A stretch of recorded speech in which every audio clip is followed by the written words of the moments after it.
acclamation, without nay. We did not hear any voice of anybody saying no, and there was no intimidation whatsoever. So I would want to beg to differ from some kind of, and disabuse our minds of some kind of notion that there was resistance at all in this one. In my own view, there was no resistance, at least from where I was sitting. I heard the person making the proposal asking for aye and nay, and there was complete, total silence when we asked. He called for nay. So as far as I'm concerned, the Constitution has been adopted unanimously. If there are any grumbling voices, disgruntled elements, maybe perhaps they chose to keep their peace. Going forward, I would like to talk about the usefulness of this Constitution. First, the Constitution complies or answers the requirements, the provisions of the Sports Act 2015 that requires the adoption or kind of election of a specified number and a specified offices under the Act. These are contained in the Schedule 2 to the Act. And specifically, it talks about the election of the chairman, the vice chairman, the secretary general, and the treasurer. These are to be supported by chief executive officer, a security officer, and a chief finance officer. The importance of a chief finance officer is that hitherto we've been relying on treasurers who may not necessarily be having any kind of training. This Constitution specifies the qualifications of a treasurer, and that will add value. Similarly, it specifies the qualifications of the chief executive officer and also the chief security officer. The importance of the office of the chief security officer is to deal with matters of hooliganism and matters of security which are so germane to the operation of football all over the world. So that is a value addition. Moving forward, the Constitution provides for the carrying out of elections after some time, and this will be decided upon by the office. So we are not necessarily throwing out anybody. Everybody will have an opportunity to represent themselves at the next elections. All that we have done is to condense the office, but in accordance with the Act. The other crucial feature of this Constitution is to provide a framework for the carrying out of business by the club so that we can expand the revenue sources for the club. This is an important part, and I would say that we were influenced by recent models and best practices, benchmarks that we can draw from the Simba SC example that is recent, and also from St. George's. These are African clubs. We have tried the Barcelona model by having members register and so that we can raise revenue from the members, but this has not met with much success. So we are trying to look at ways and means of involving perhaps just non-members who can come and invest in the club with us, and then we kind of do a partnership so that we stop over-reliance on sponsorship, or put another way, begging.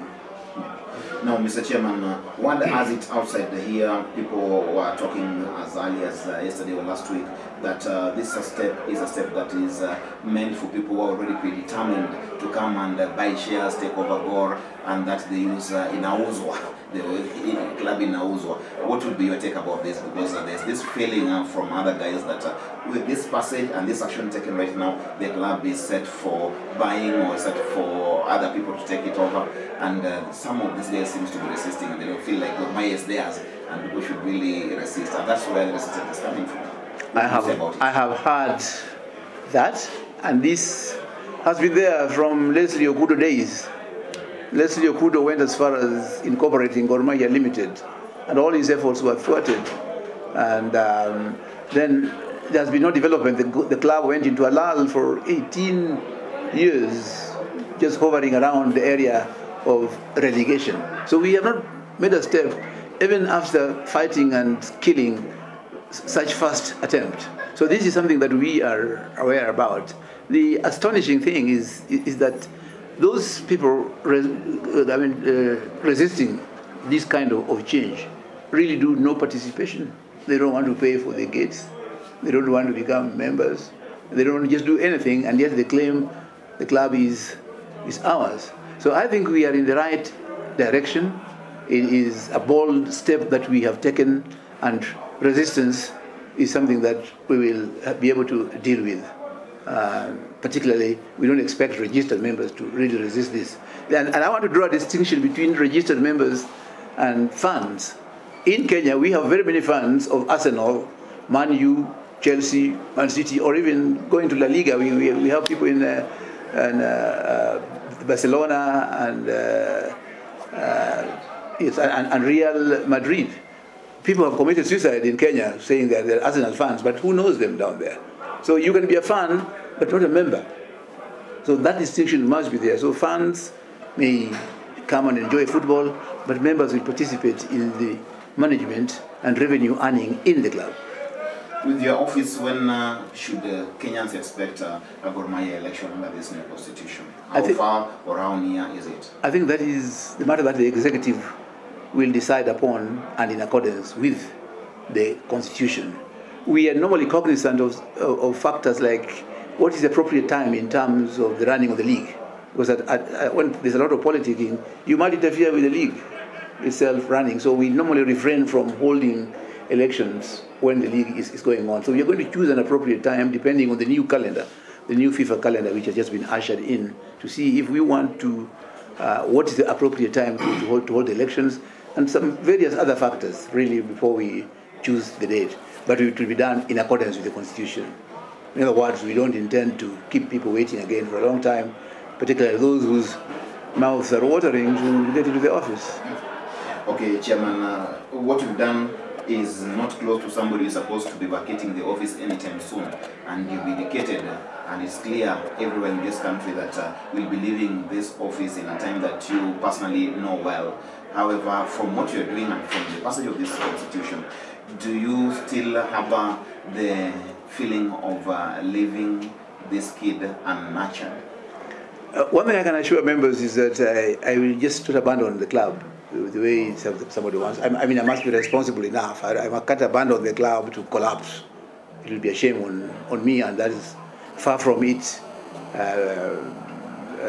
My intention should be completely far from there. So my first determination is that I must leave the club when I leave, because I must leave sometime.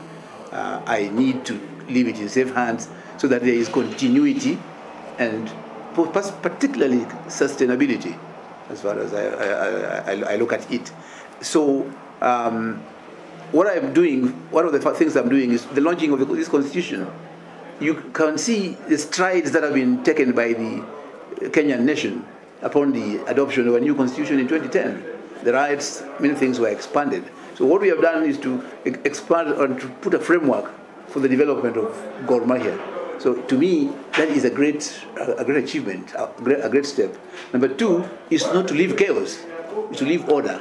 That means that I must ensure that there are credible elections before I leave. All I have said before is that I don't intend to offer myself as a candidate in the next elections, whenever they will be held, but we'll hold them in some foreseeable future.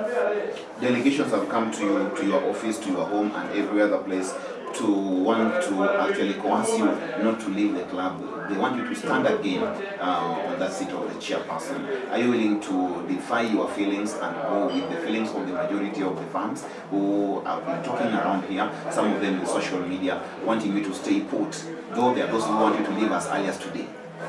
Good. I think we'll do two things. First is that we will look at the law, what the law says.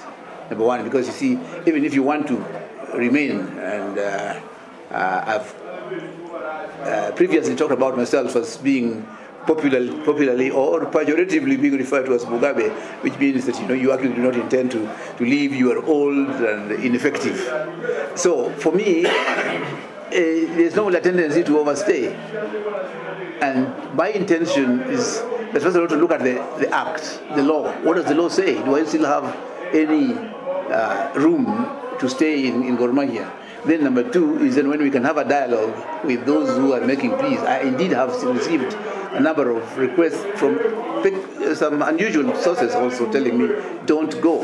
And if I will be listening to them, if we have to talk, it's a question of when do I go, and is it within the law? That is, to me, what is important. The law is paramount to me. Right. Lastly, Chairman, as we pen off, we are in recess. The league is in recess right now, and the league will be beginning somewhere in August. Do you see a new office in place at the beginning of the new season?